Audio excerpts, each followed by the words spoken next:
Peoples పల్స్కి స్వాగతం. ఈరోజు వార్తల్లోని ముఖ్యాంశాలు. కృష్ణా బోర్డు పరిధిపై కేంద్రం ముందడుగు, సీల్డ్ కవర్లో జలశక్తి శాఖకు నివేదిక.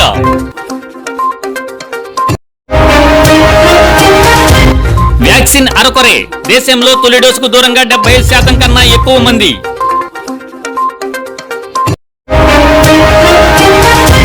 కేర్న్ చేతికి భారత ఆస్తులు, 20 ఆస్తుల స్వాధీనానికి ఫ్రెంచ్ కోర్టు గ్రీన్ సిగ్నల్. ఆస్తుల విలువ 176 కోట్లు.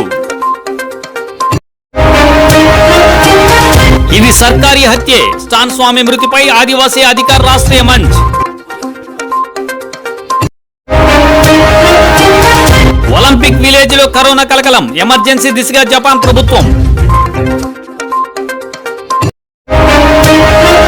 యూజర్ల డేటాను ఇతర సంస్థలతో పంచుకుంటున్న ట్రూ కాలర్, నోటీసులు జారీ చేసిన బాంబే హైకోర్టు. 14న జొమాటో ఐపీఓ ఇష్యూ, ధర శ్రేణి ₹72 నుంచి ₹76.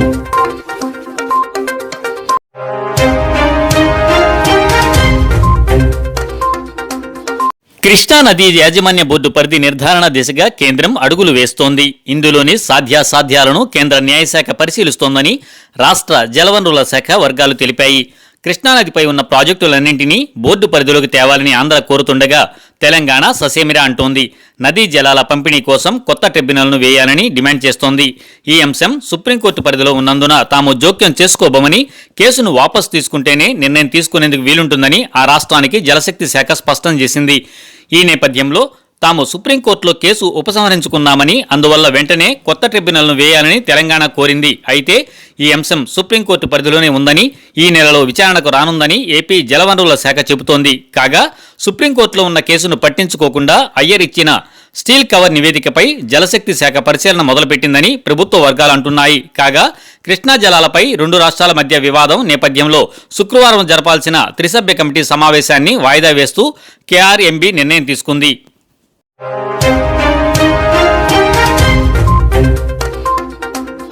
వ్యాక్సినేషన్ ప్రక్రియ జోరుగా సాగుతోందని కేంద్ర ప్రభుత్వం పదే చెబుతున్నప్పటికీ వాస్తవ పరిస్థితులు దానికి భిన్నంగా ఉన్నాయి.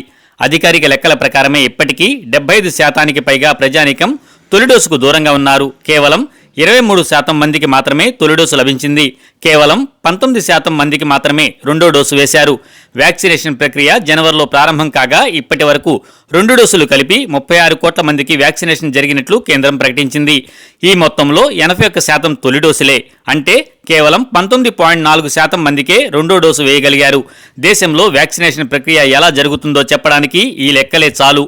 కేంద్రం తాజాగా విడుదల చేసిన గణాంకాల ప్రకారం 45 సంవత్సరాల పైబడిన వారికి 9.21 కోట్ల మందికి తొలి డోసు ఇచ్చారని, అదే సమయంలో 18 సంవత్సరాల పైన ఉన్న వారికి 10.63 కోట్ల మందికి ఇచ్చినట్లు కేంద్రం ప్రకటించడం గమనార్హం.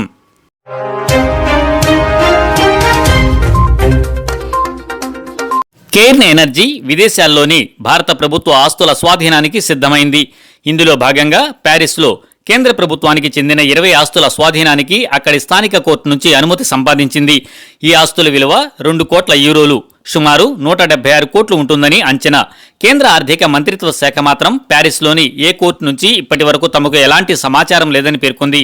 ఒకవేళ అలాంటి ఆదేశాలు ఏమైనా వస్తే దేశ ప్రయోజనాలు కాపాడేందుకు అన్ని చర్యలు తీసుకుంటామని తెలిపింది. 2006 నాటి రెట్రోస్పెక్టివ్ ట్యాక్స్ కేసుకు సంబంధించి కేర్న్ ఈ చర్యలకు దిగింది. ఈ కేసులో కేర్న్ ఎనర్జీకి $172 కోట్ల, సుమారు 12,700 కోట్లు చెల్లించాలని గత ఏడాది డిసెంబర్లో నెదర్లాండ్లోని అంతర్జాతీయ ఆర్బిట్రేషన్ ట్రిబ్యునల్ తీర్పు వెలువరించిన సంగతి తెలిసిందే.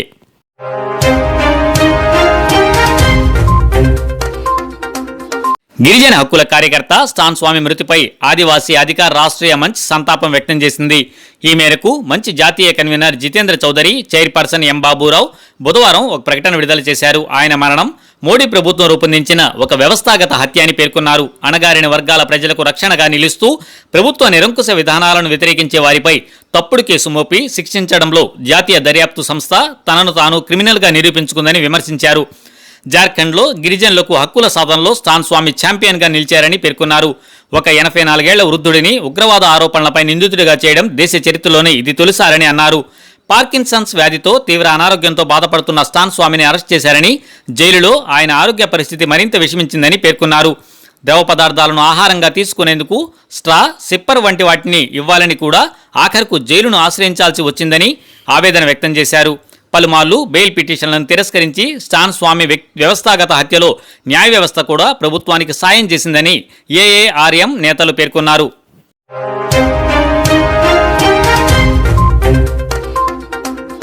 టోక్యో వేదికగా జూలై 23 నుంచి ఈ క్రీడలు ప్రారంభం కానున్నాయి. భారత్ నుంచి ఈ పోటీలకు దాదాపు 117 మంది అథ్లెట్లు పాల్గొనబోతున్నారు. అయితే ఈ మెగా టోర్నీ ప్రారంభానికి ముందే ఆందోళన కలిగిస్తోంది.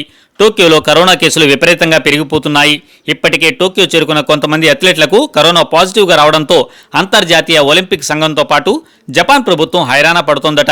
ఈ మేరకు మరిన్ని కఠిన నిబంధనలు అమలు చేయనున్నట్లు తెలుస్తోంది. జూలై 23కు వారం రోజుల ముందు నుంచి ప్రపంచవ్యాప్తంగా వేలాది అథ్లెట్లు టోక్యో చేరుకోనున్నారు. ఇప్పటికే ఒలింపిక్ విలేజ్లో 2 కరోనా కేసులు నమోదవడంతో జపాన్ ప్రభుత్వం అప్రమత్తమైంది. జపాన్ ప్రభుత్వం గత ఏడాది నుంచి అక్కడ ఎమర్జెన్సీని విధిస్తూ వచ్చింది. కానీ ఒలింపిక్స్ పనుల కోసం గత నెల 21న ఎమర్జెన్సీని తొలగించింది. దీంతో అక్కడ క్రమంగా కేసులు పెరిగిపోతున్నాయి. ఈ నేపథ్యంలో అక్కడి వైద్య సంఘాలు కూడా తీవ్ర అభ్యంతరాలు వ్యక్తం చేస్తున్నాయి. ప్రస్తుతానికి ఒలింపిక్స్ను నిర్వహించకూడదని పేర్కొంటున్నాయి.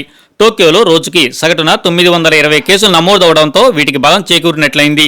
కానీ ఎట్టి పరిస్థితుల్లో ఒలింపిక్స్ నిర్వహించి తీరుతామని జపాన్ ప్రభుత్వం ధీమా వ్యక్తం చేస్తోంది.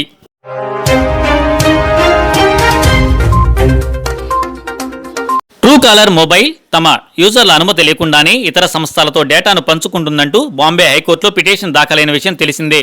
దీనిపై హైకోర్టు బుధవారం కేంద్ర, మహారాష్ట్ర ప్రభుత్వాలకు నోటీసులను జారీ చేసింది. శశాంక్ అనే వ్యక్తి దాఖలు చేసిన ఈ వ్యాజ్యాన్ని chief justice Dipankar Datta, justice GS కులకర్ణితో కూడిన బాంబే హైకోర్టు ధర్మాసనం విచారణ జరిపింది. ట్రూకాలర్ యూజర్ల డేటాను వారికి తెలియకుండా Google India, Bharti Airtel, ICICI బ్యాంకులతో పాటు లోన్లు అందించే సంస్థలకు అందిస్తున్నాయని పిటిషనర్ కోర్టుకు తెలిపాడు. ఈ కేసులో కేంద్ర, మహారాష్ట్ర ప్రభుత్వాలను రాష్ట్ర ఐటీ విభాగం Truecaller international LLP, ICICI bank, national payment కార్పొరేషన్ను ప్రతివాదులుగా చేర్చాలని పిటిషనర్ పేర్కొన్నాడు. అంతేకాకుండా ట్రూకాలర్ యాప్ యూజర్ల అనుమతి లేకుండానే యూపీఐ సేవలను అందిస్తోందని పిటిషనర్ ఆరోపించారు.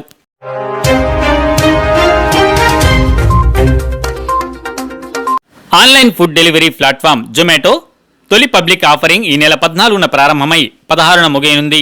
3 రోజుల పాటు కొనసాగనున్న ఈ పబ్లిక్ ఇష్యూలో విక్రయించబోయే షేర్ల ధర శ్రేణిని కంపెనీ ₹72 నుంచి 76గా నిర్ణయించింది. ఐపీఓ ద్వారా 9,375 కోట్లు సమీకరించాలని లక్ష్యంగా పెట్టుకుంది.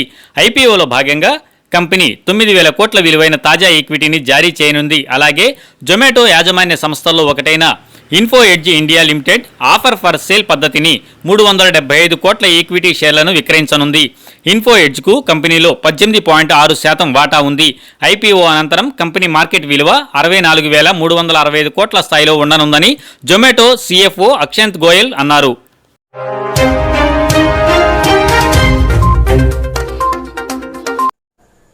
వార్తలు ఇంతటితో సమాప్తం. చూస్తూ ఉండండి పీపుల్స్ పల్స్.